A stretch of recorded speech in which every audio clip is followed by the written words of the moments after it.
Tu veilles, compagnon de nos attentes, toi, visiteur caché de notre vie. Fais-nous entendre ta voix qui redresse quand nous ployons sous le poids du malheur et ouvre l'horizon de la tendresse si crainte et peur font dériver nos cœurs. Que ta parole fasse lever l'aurore de notre humanité transfigurée et fasse éclore en toutes nos opacités un souffle neuf chantant la joie d'aimer.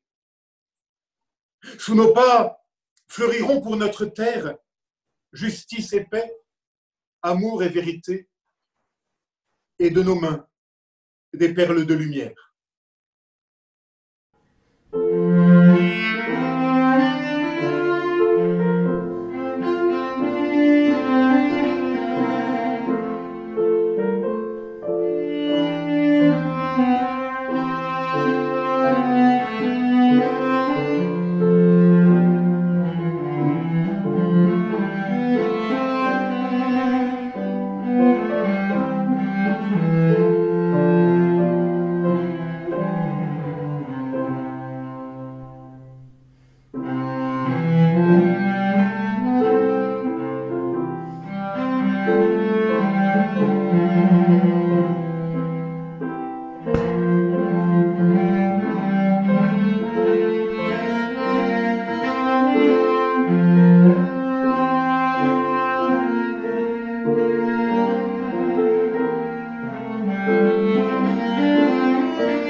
Frères et sœurs, c'est par ces mots de Dietrich Bonhoeffer que je vous souhaite la bienvenue en ce 5e dimanche après Pâques.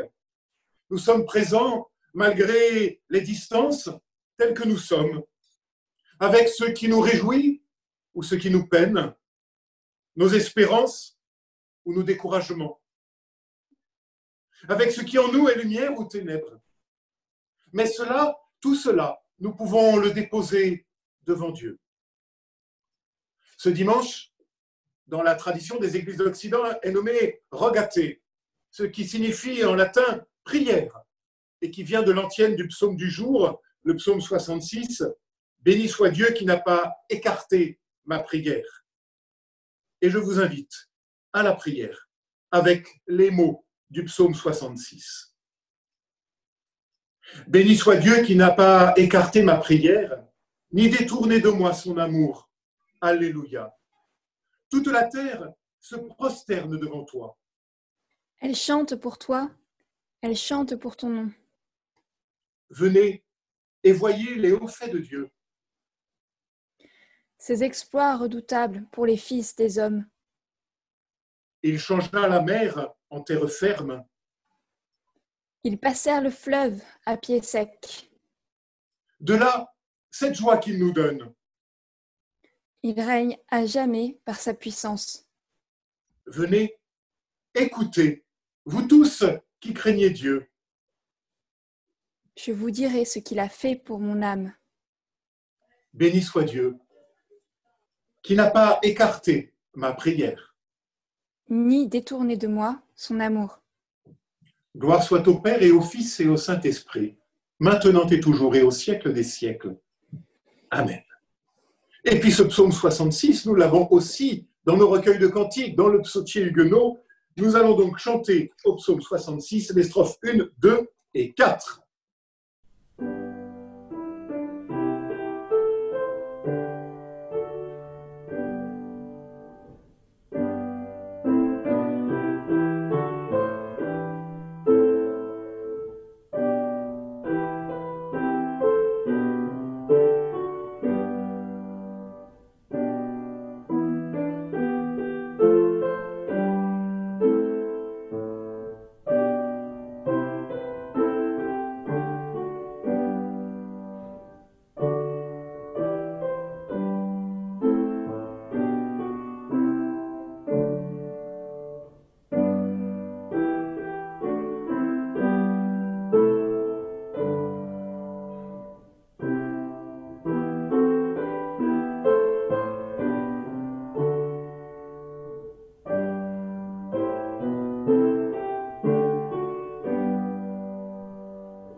Notre Dieu, tu viens déchirer les ciels de nos illusions factices, ensemencer nos terres arides, aplanir nos chemins de ronces.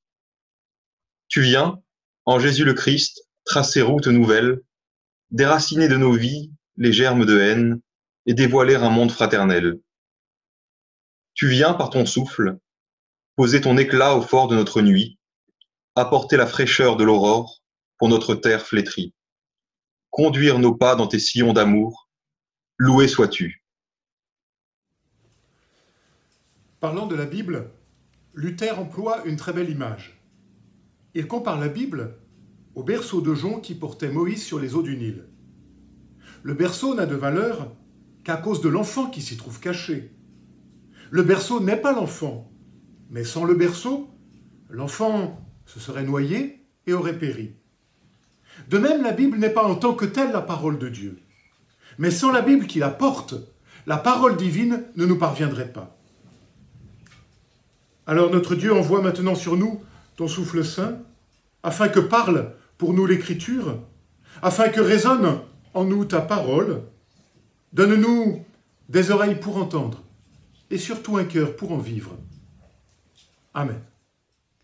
Nous lisons dans l'Évangile de Jean, au chapitre 14, les versets 15 à 26. Si vous m'aimez, vous vous appliquerez à observer mes commandements. Moi, je prierai le Père. Il vous donnera un autre Paraclet, qui restera avec vous pour toujours.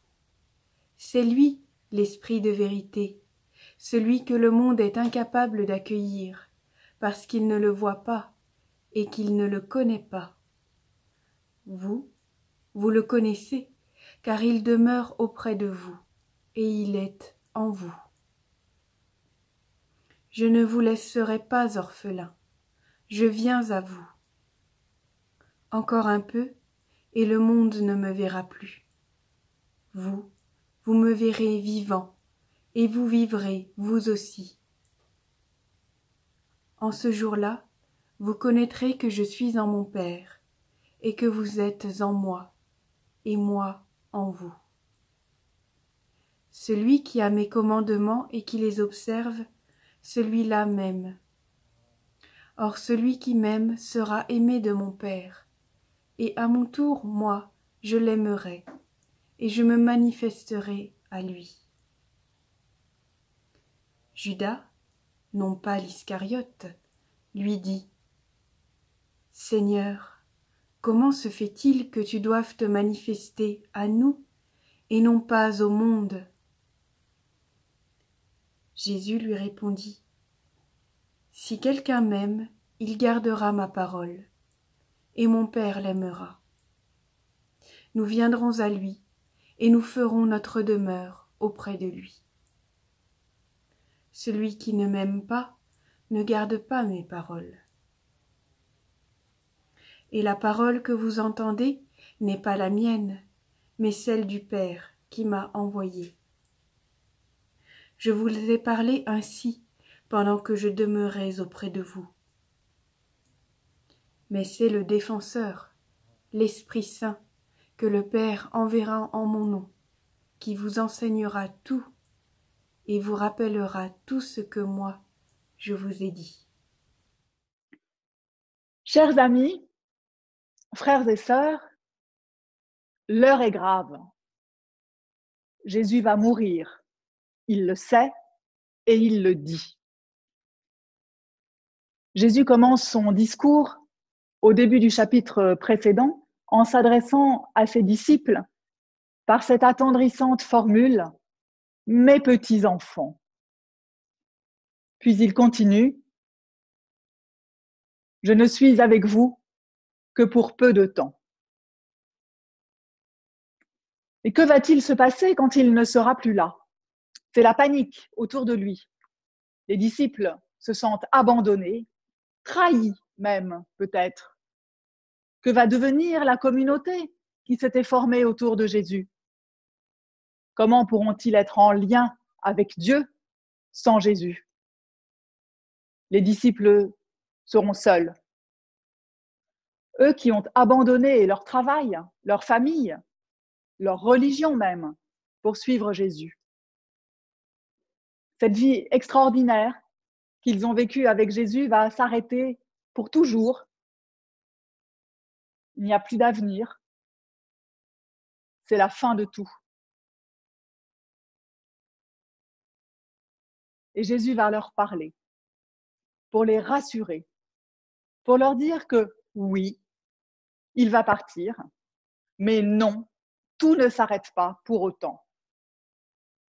Au contraire, quelque chose de nouveau, d'encore plus extraordinaire va commencer pour eux. Et Jésus annonce la couleur d'emblée.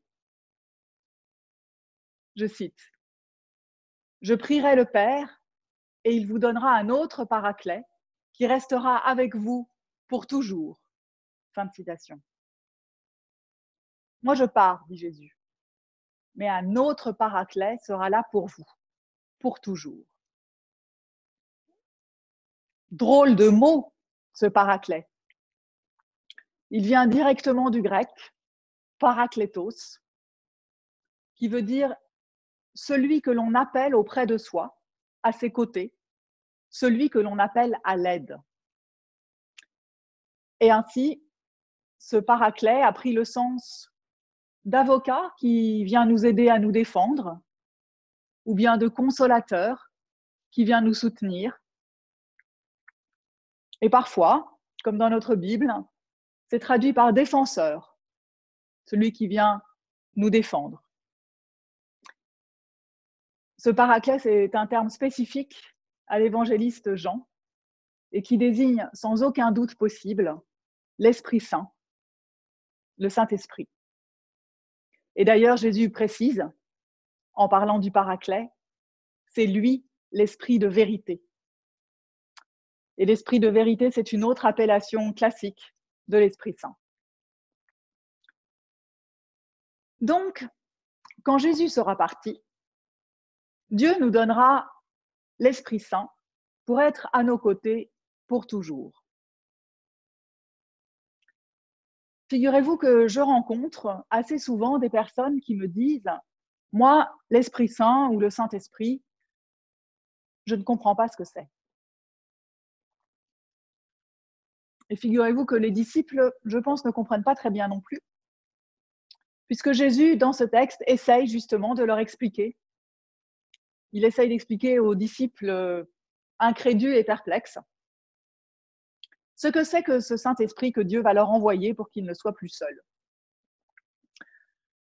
Alors, comment dire ? Dieu s'est manifesté en Jésus. Ça, c'était sa présence corporelle et visible.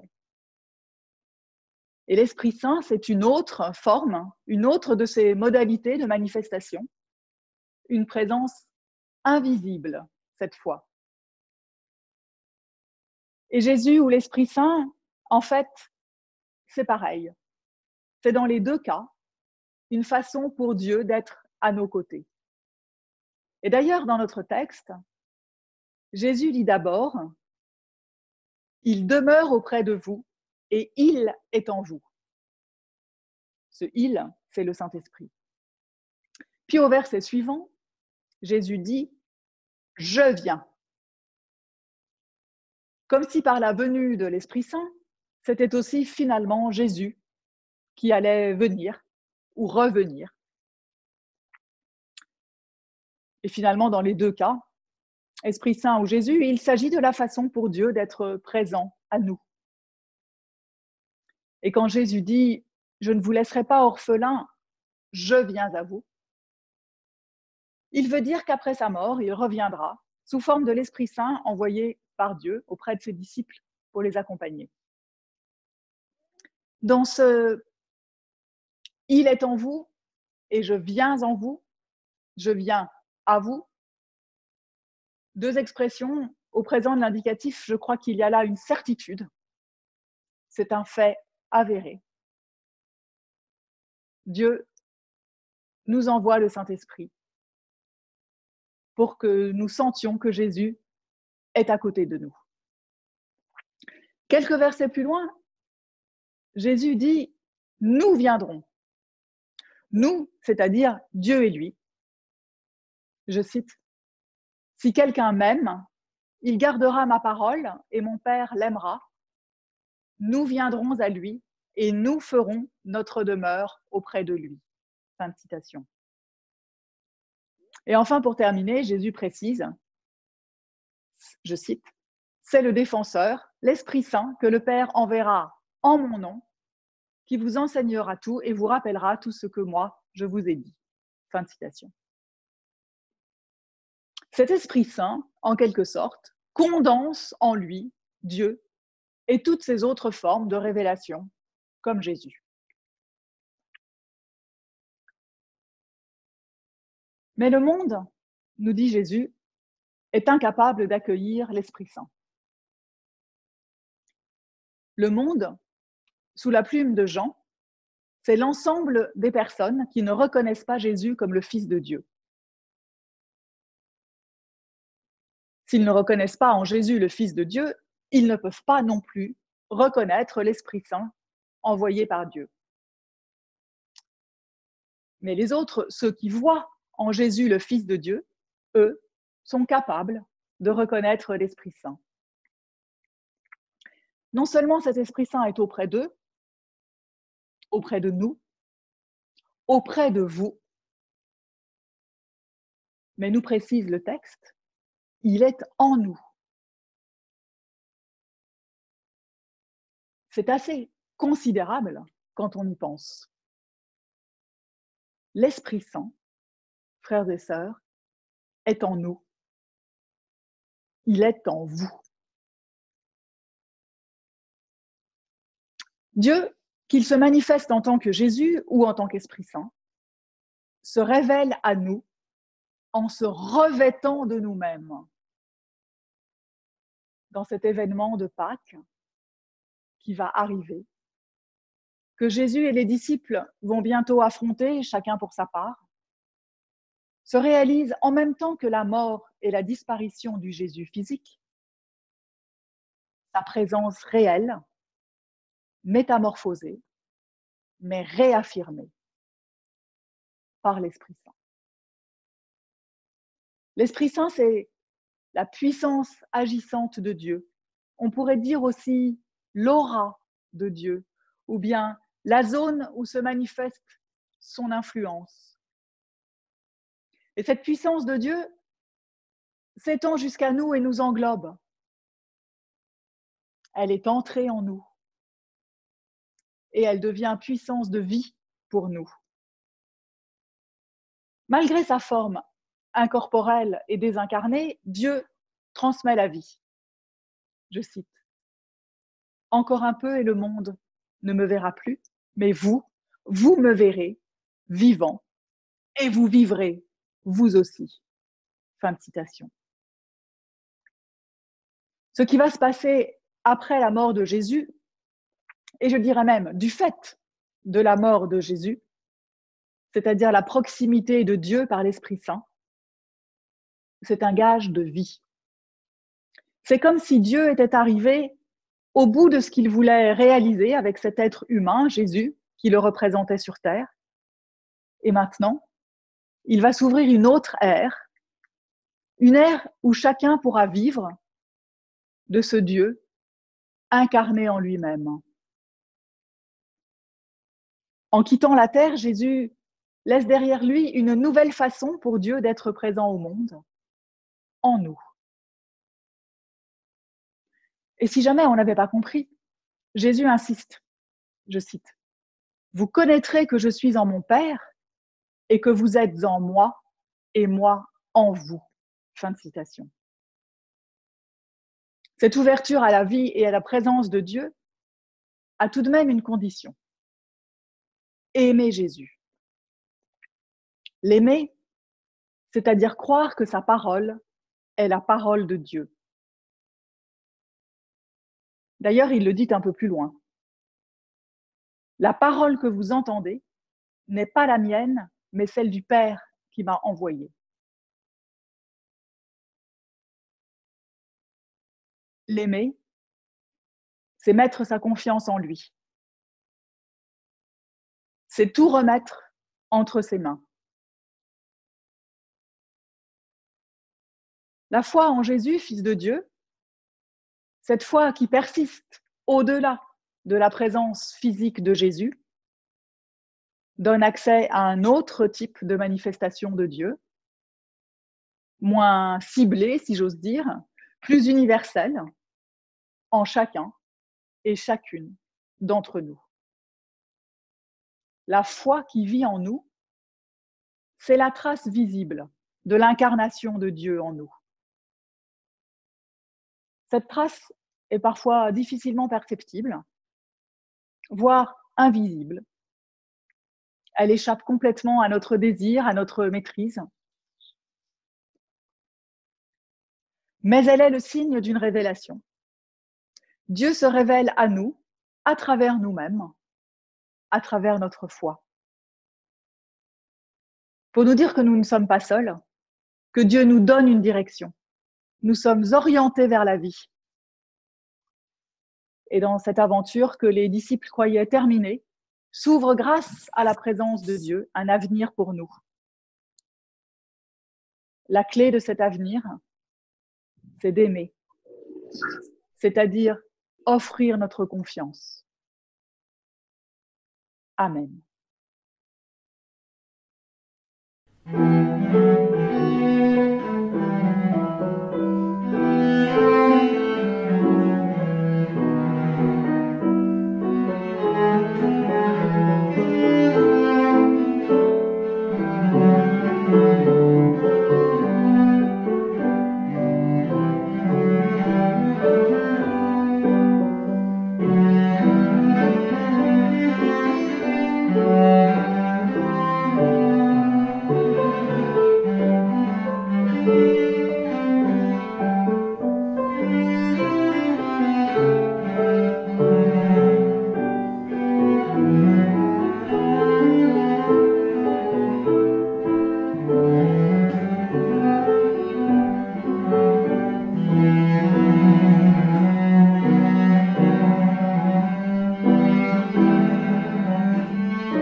Je vous propose d'écouter maintenant une confession de foi écrite par Dietrich Bonhoeffer. Lui qui a connu toutes sortes de maux, toutes sortes de mal différents et extrêmes. Lui qui a combattu le nazisme au point, contre toutes ses propres valeurs, de décider de devenir lui-même un meurtrier. Lui qui, très jeune, a fini sa vie en prison en attendant la mort. Il peut nous dire ces paroles d'espérance. Je crois que Dieu peut et veut faire naître le bien à partir de tout, même du mal extrême. Aussi a-t-il besoin d'hommes pour lesquels toute chose concourt au bien. Je crois que Dieu veut nous donner chaque fois que nous nous trouvons dans une situation difficile, la force de résistance dont nous avons besoin. Mais il ne la donne pas d'avance, afin que nous ne comptions pas sur nous-mêmes, mais sur lui seul. Dans cette certitude, toute peur de l'avenir devrait être surmontée. Je crois que nos fautes et nos erreurs ne sont pas vaines et qu'il n'est pas plus difficile à Dieu d'en venir à bout que de nos prétendues bonnes actions. Je crois que Dieu n'est pas une fatalité hors du temps, mais qu'il attend nos prières sincères et nos actions responsables et qu'il y répond. Amen.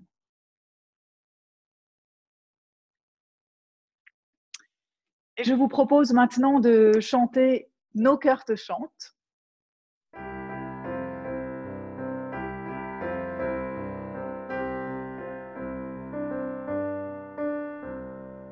Nos cœurs te chantent.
saisissent toujours la trace que fait ta grâce.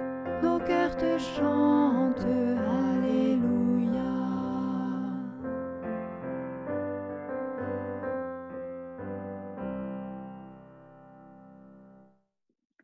Nous prenons maintenant quelques instants pour faire quelques annonces.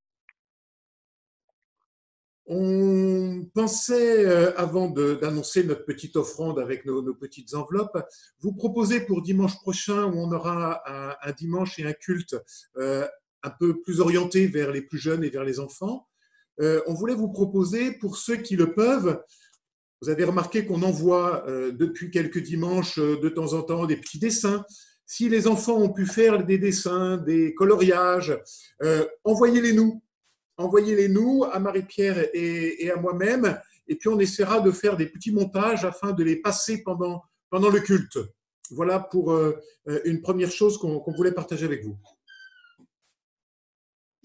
La deuxième chose, c'est que nous vous proposons pour le culte de dimanche prochain de nous envoyer dans la semaine à Jean-François ou à moi des intentions de prière qui vous tiendraient à cœur et que nous pourrions partager, Jean-François et moi, nous les partagerions avec tout le monde au moment du culte, au moment de la prière d'intercession dimanche prochain. Voilà, donc ce serait, je pense, tout à fait enrichissant et un bon moyen de partage, si vous vouliez bien nous envoyer quelques intentions de prière. Voilà, et puis donc c'est maintenant le moment de l'offrande. Donc, comme les dimanches précédents, vous prenez votre petite enveloppe. Ou la grande. Ou la grande. Vous glissez quelques billets dedans, ou un chèque, et puis l'enveloppe est en train de s'épaissir dimanche après dimanche, et bientôt, très bientôt, nous l'espérons, nous pourrons la déposer au temple et pouvoir avoir une belle prière d'offrande à ce moment-là.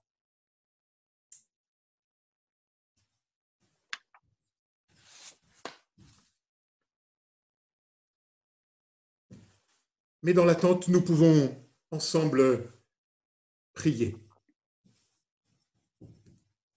Notre Dieu, par Jésus, notre Seigneur et notre frère, pierre rejetée par les bâtisseurs est devenue pierre d'angle.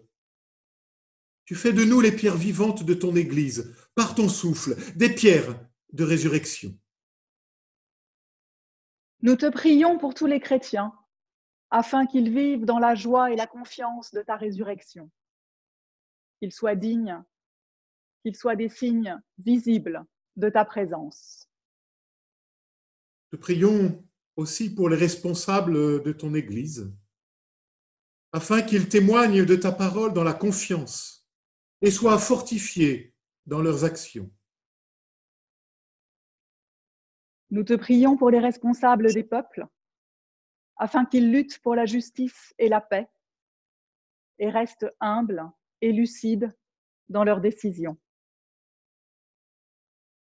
Te confions toutes celles et ceux qui souffrent, plus spécialement encore ceux qui s'affrontent à la maladie grave ou au deuil. Que ton évangile soit pour eux réconfort et secours. Et ensemble, les uns avec les autres, nous pouvons tout récapituler en disant simplement ces mots qui nous ont été enseignés. Notre Père, qui es aux cieux, que ton nom soit sanctifié, que ton règne vienne, que ta volonté soit faite sur la terre comme au ciel. Donne-nous aujourd'hui notre pain de ce jour. Pardonne-nous nos offenses, comme nous pardonnons aussi à ceux qui nous ont offensés. Et ne nous laisse pas entrer en tentation, mais délivre-nous du mal. Car c'est à toi qu'appartiennent le règne, la puissance et la gloire, pour les siècles des siècles. Amen.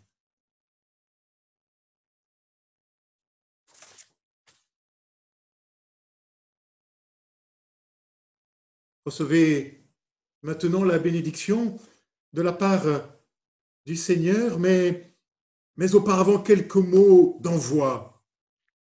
Seigneur, merci pour ces moments où tu nous remplis de ta force et de ta plénitude. Merci pour ces moments où, pour nous, d'une certaine façon, le royaume est déjà là.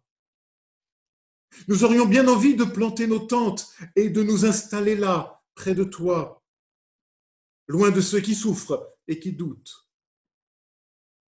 Mais toujours à nouveau, tu nous appelles et nous avons du mal à partir.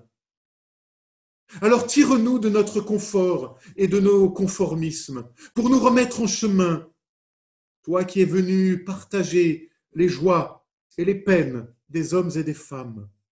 Car c'est au milieu d'eux que tu veux à nouveau nous rencontrer. Frères et sœurs, le Seigneur vous bénit et il vous garde. Le Seigneur tourne vers vous son visage et vous fait grâce, il fait pour vous resplendir son regard et vous donne sa paix. Allons maintenant, en pèlerin de lumière, pour aujourd'hui, pour demain et jusqu'en éternité. Amen.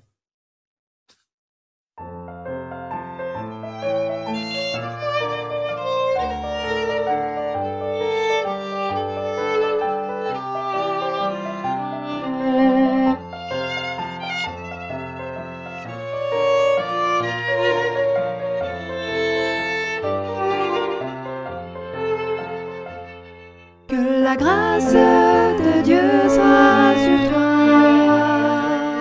pour t'aider à marcher dans ses voies. Reçois tout son pardon et sa bénédiction. Va en paix dans la joie, dans l'amour.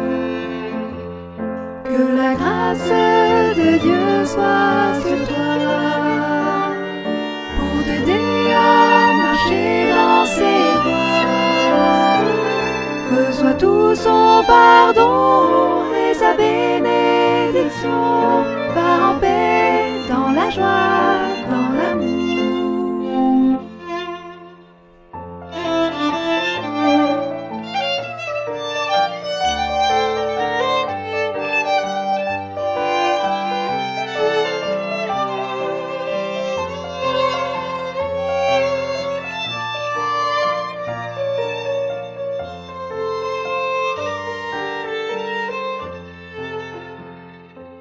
Un grand merci à tous nos musiciens, musiciennes, lecteurs et lectrices.